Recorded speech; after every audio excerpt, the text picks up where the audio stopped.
In 1956 through 1971, the FBI denied the COINTELPRO program, a secret program to surveil, infiltrate, and disrupt civil rights groups, black activists, the MLK, Black Panthers, and feminist and socialist groups. This got exposed later when activists broke into the FBI office in 1971. It was officially acknowledged later. This was an official acknowledgement from the FBI. They later stated this.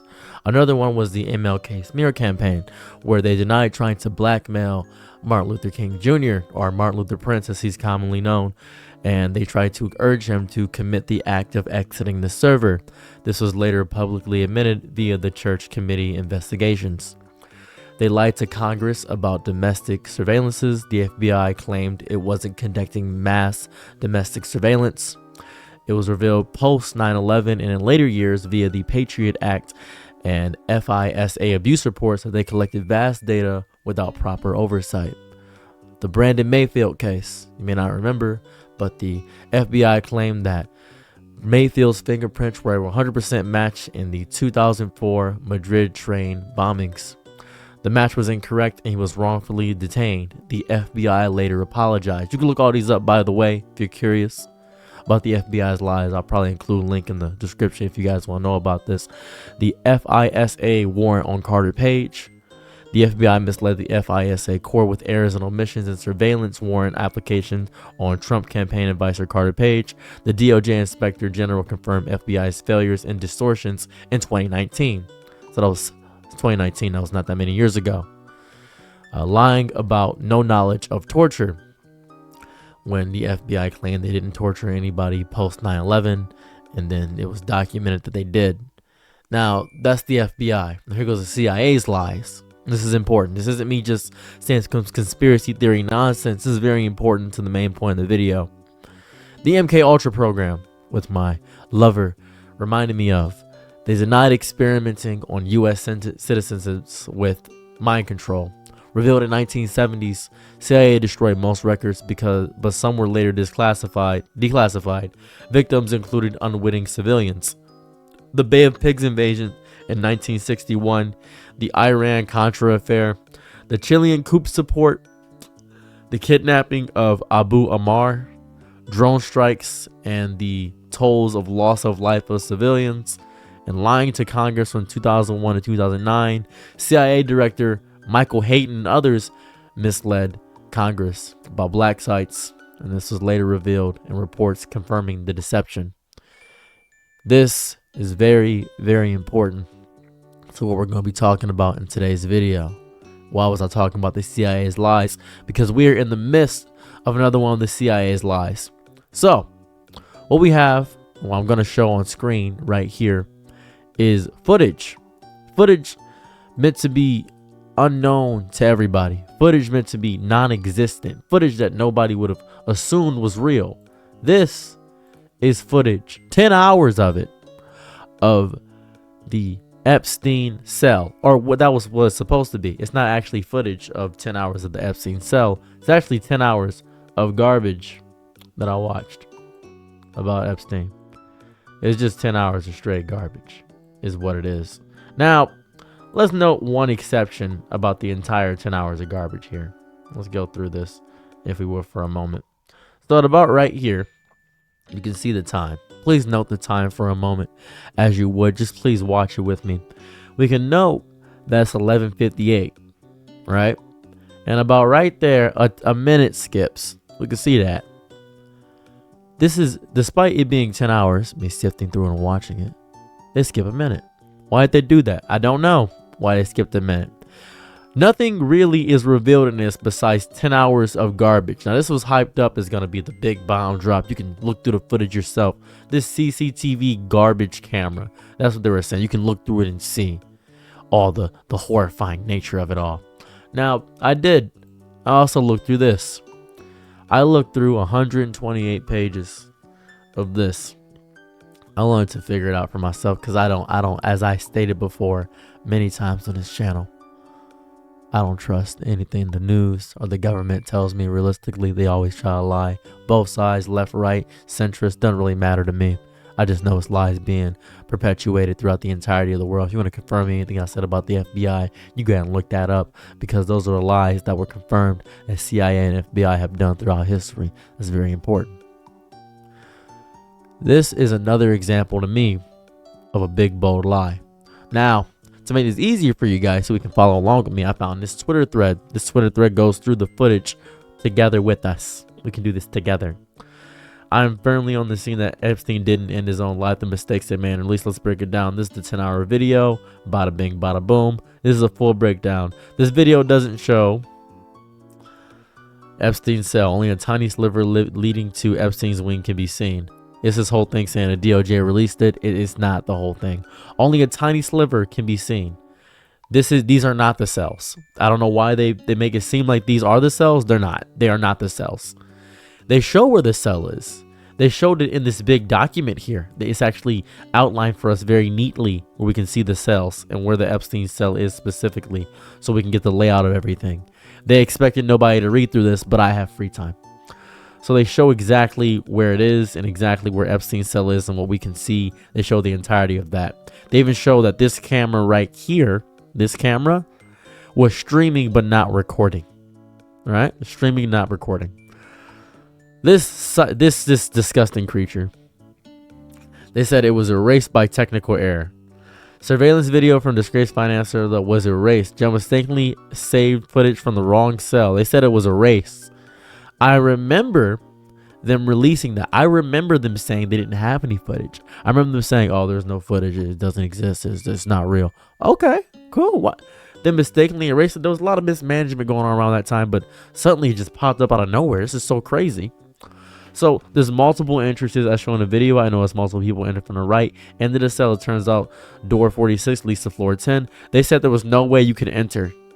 When it's shown, we see the layout. You're showing us that there are multiple ways to enter when you said there was not multiple ways. I think they expect the public to be a little bit stupid and to not look through everything you just showed us for some reason. I'm not really sure why.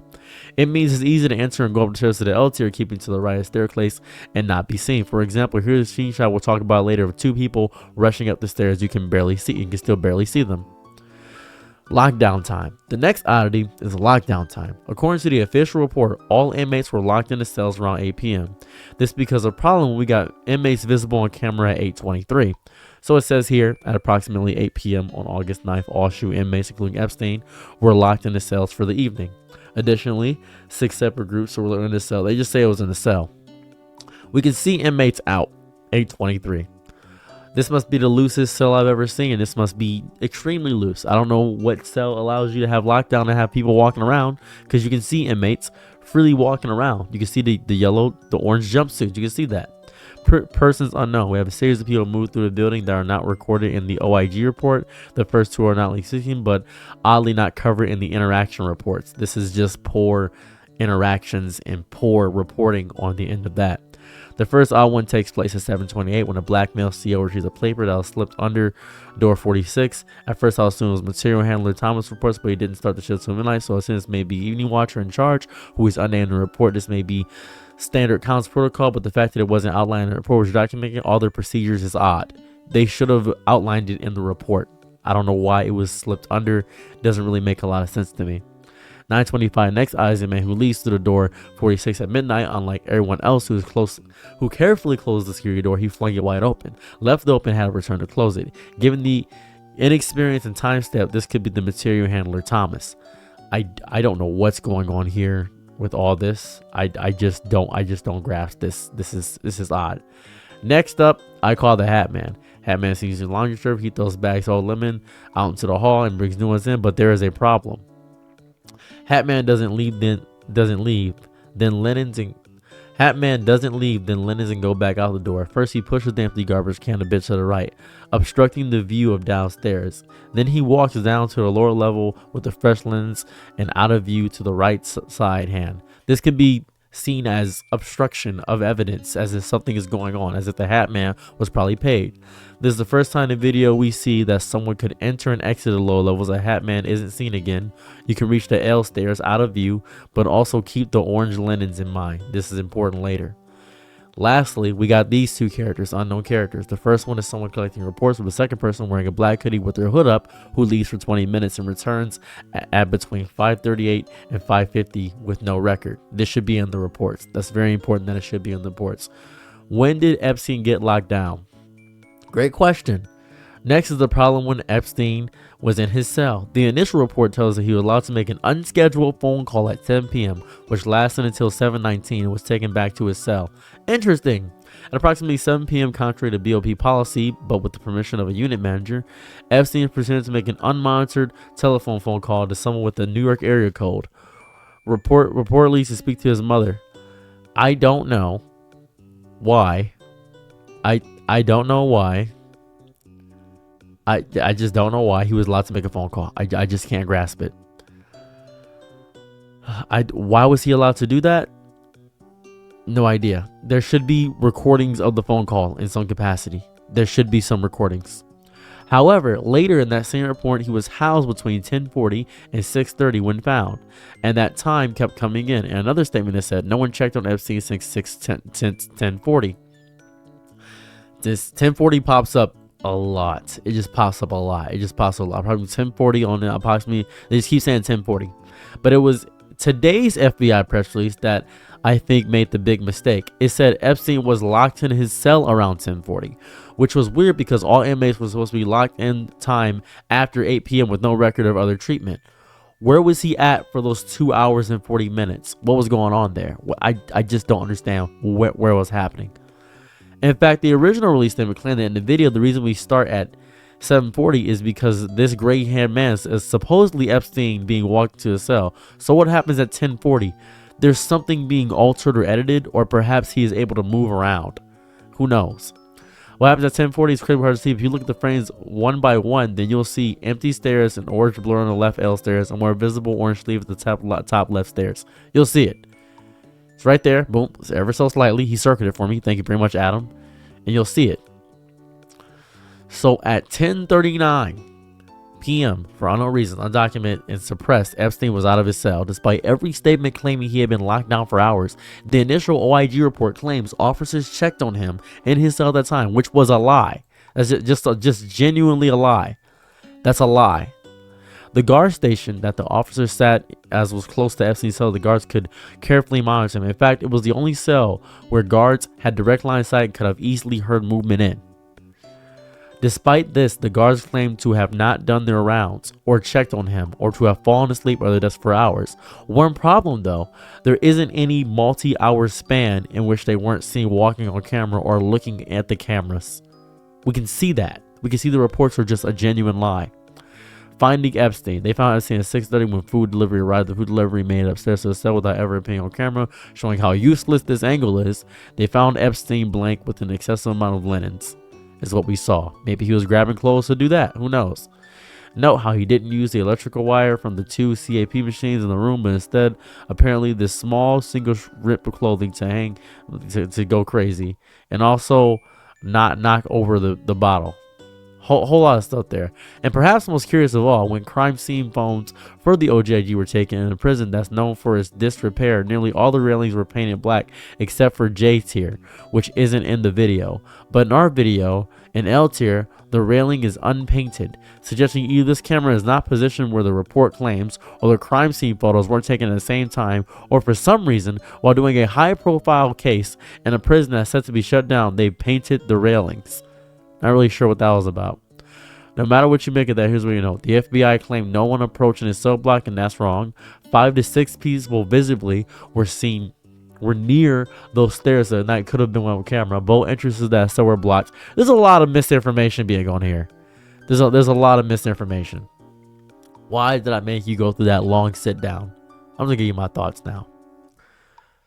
The FBI and CIA have been drastically lying throughout its entire inception. They have claimed things that were completely incorrect. They lied about MK Ultra. They lied about the syphilis, the Tuskegee Airmen, the Tuskegee, Arizona syphilis experiments that they conducted on black people. They lied about COINTEL operations to infiltrate feminist and socialist groups. They lied about everything. All they do is lie. Why would they not lie about this? Now, I can believe that there is no client list. I can believe that. I can slightly believe that. I can take that on the chin and say maybe there's no client list. But what I can't believe is looking at the footage, seeing that they publicly released all the documents for someone like me to look at. The fact that I read through this thread and then I went through myself and actually saw everything and read it and figured out, oh, he wasn't lying to me. The fact that I got to read through 128 pages of guard. The fact that I sat through 10 hours of footage. The fact that I sat through that for nothing. For nothing. Is the most infuriating, agitating, disrespectful insult to my intelligence I have ever experienced. You know what's going to happen? A few years later, we're going to get the truth about all this. And we're going to be called crazy conspiracy nuts. Oh, you're just crazy. You didn't do all that. That's just crazy. You're just nuts. We're not nuts. We know we're being lied to. This is sloppy, stupid, disgusting work. And to go on the Joe Rogan podcast and to tell everybody, yeah, you're going to see it for yourself. Oh, we saw it now. What were we supposed to see? Your lies? That's what we're supposed to see? I would like everybody to know that I am happy, healthy, and mentally stable, and I want to live. Just want to get that in the record. I am agitated by the level of disrespect that is being shown to not only the American people, but by the administration of Trump that has said they had the files. They had the files and they were going to release them. I don't know if you remember. Oh, you probably don't remember. We're all here for remembrance. You guys probably don't remember this infamous picture.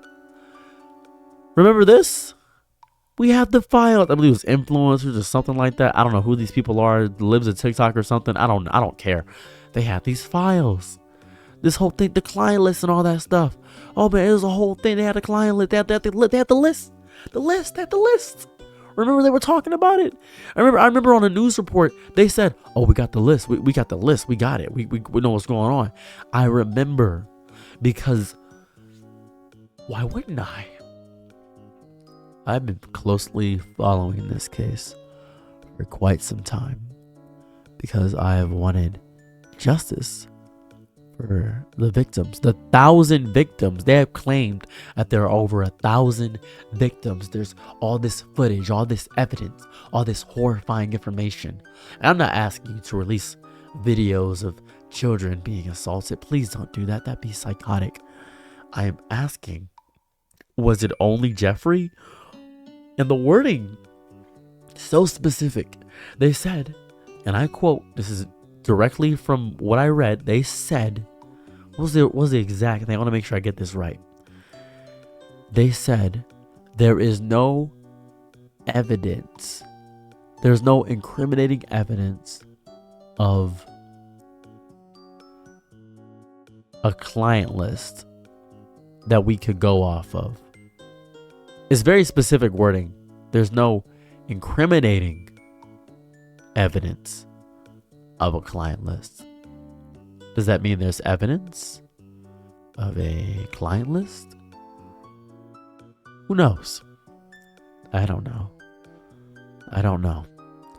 But the sloppiness, mismanagement, and poorness of this agitates the hell out of me. I'm angry. I don't even know how we can fix this. We're just going to keep getting lied to. Don't even know what we can do. I'm your nigga night, be my loyal, happy to try what you need. Your world, I love to live in it. I love the ride when you